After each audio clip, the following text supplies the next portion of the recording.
네, 지난 5월 소비자 물가 상승률이 2.7%로 하락세가 이어졌습니다. 하지만 높은 과일 물가는 여전했고 석유, 가공식품 물가마저 들썩였습니다. 취재 기자 연결합니다. 이승은 기자.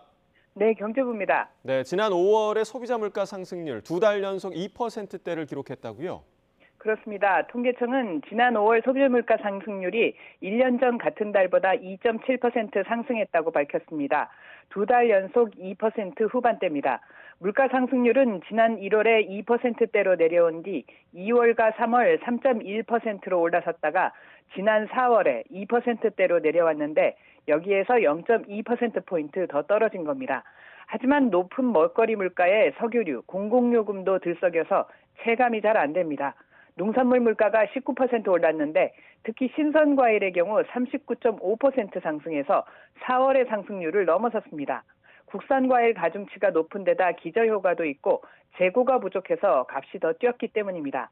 배가 126.3% 올라 역대 최고 상승률을 기록했고 사과가 80% 넘게 올라서 석 달째 80%대 상승률을 기록했습니다.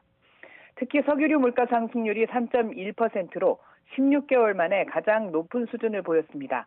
이에 따라 체감 물가에 가까운 생활 물가 지수 상승률이 3.1%로 전체 물가 상승률을 웃돌았습니다. 하지만 물가의 기조적 흐름을 보여주는 근원 물가 지수인 식료품 및 에너지 제외 지수는 2.2%로 집계됐습니다. 네, 물가가 하반기로 갈수록 2% 초중반대로 안정화될 것이라고 정부는 밝히고 있지만 이 날씨와 유가가 변수일 텐데요. 그렇습니다. 2%대 물가 상승률을 굳히기 위해 정부는 하반기 과일을 비롯한 식품 51종에 대해 할당 관세를 적용합니다.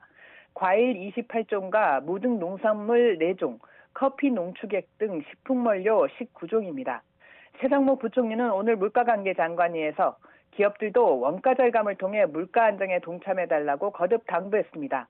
공공요금도 인상을 최대한 자제하고 불가피한 경우 국민이 납득할 수 있는 수준으로 인상폭을 최소화할 것을 강조했습니다. 지금까지 YTN 이승은입니다.